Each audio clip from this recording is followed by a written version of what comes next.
Picture this, a swarm of drones and missiles hurtling towards ships in the Red Sea. But these aren't just any ships. They're US and UK warships, and they're under attack. In recent news, these warships have found themselves under an unprecedented scale of attack. Imagine 20 drones and an unspecified number of missiles, all aimed towards these vessels.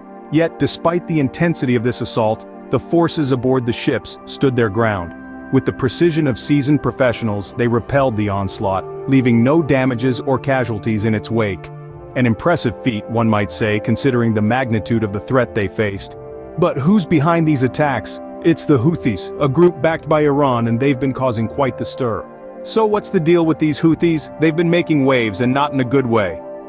The Houthi rebels, an Iran-backed group operating out of Yemen, have been stirring up trouble in the Red Sea. Their constant attacks have not only targeted US and UK warships, but also commercial shipping lanes.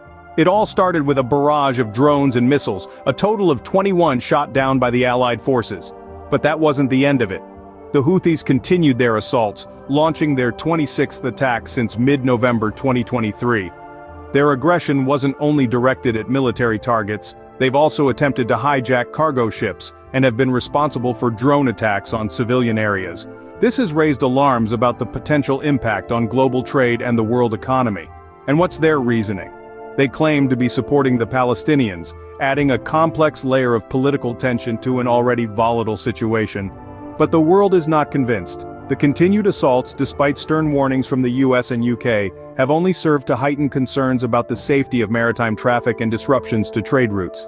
The US and UK have had enough. They're not just sitting back and taking it, they're fighting back. You know the saying, "Don't poke the bear"? Well, the Houthis poked the bear, and the bear is fighting back. In the game of international chess, the US and UK recently took a decisive move, leading an intense counterstrike against Houthi military sites in Yemen. This wasn't just a token display of might. It was a calculated response to a series of Houthi aggressions against commercial shipping lanes in the Red Sea. The scale and scope of this counterstrike were nothing short of extraordinary. Jets roared across the skies, ships sailed with a purpose, and even submarines joined the fray, each playing a crucial role in this operation. The target, radar stations, storage facilities, and launch sites, all key cogs in the Houthi military machine. But this was more than just a show of force. This counterstrike was a defensive action, a necessary measure to protect shipping vessels and degrade Houthi capabilities.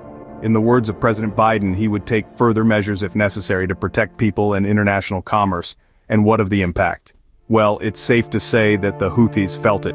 Their capabilities have been significantly degraded, at least for now. But as history has shown, it is unlikely that one series of strikes will completely eliminate the Houthis' ability to interfere with shipping. Ongoing strikes and negotiations may be necessary. The potential implications for future conflict are immense. The Houthis have vowed revenge against the US and UK, tensions in the region have been escalated, and the chessboard has been rattled. The question now is, how will the Houthis respond? Will they retaliate, or will they back down? The US and UK have made their move, but what happens next? Only time will tell. The dust has settled, but the echoes of the conflict still linger. The Houthis' vow for revenge rings in our ears, a chilling reminder of the volatility of this situation.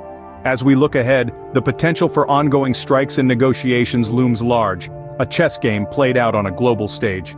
The importance of protecting international commerce cannot be overstated. The reverberations of this conflict could ripple through to global trade, impacting markets far and wide. This isn't just a standoff in the Red Sea, it's a global issue, and the world is watching.